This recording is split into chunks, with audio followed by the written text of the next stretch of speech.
இந்த நீர் யானைகளினுடைய அந்த உடல் அமைப்பிலை பார்க்கின்ற போது அதனுடைய எடையானது ஏறக்குறைய 1.5 டன் முதல் 3.5 டன் வரை எடை கொண்டதாக இருக்கின்றது. அதனுடைய கால்கள் குட்டையான கால்களை கொண்டது, பட் கால்கள் அதிகமான வலிமை கொண்டதாக இருப்பதை நாம் பார்க்கின்றோம். அதனுடைய உடலின் நீளம் 10 அடி முதல் 15 அடி வரை நீளம் கொண்டதாக இருக்கின்றது. அதனுடைய தோல் பகுதியை பார்க்கின்ற போது தோலானது அதிகமான ரோமங்கள் அற்ற நிலையிலே இருக்கும், ரோமங்கள் அதிகமாக இருக்காது.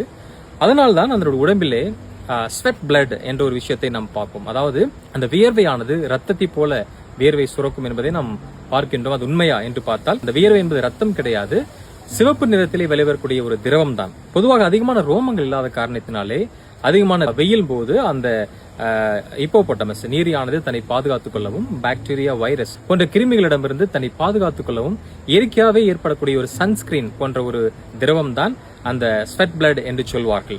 இது அதிகமாக ஹிப்போபோட்டமஸை பற்றி நாம் படிக்கின்ற பொழுது இதை நாம் தெரிந்து கொள்ளலாம்.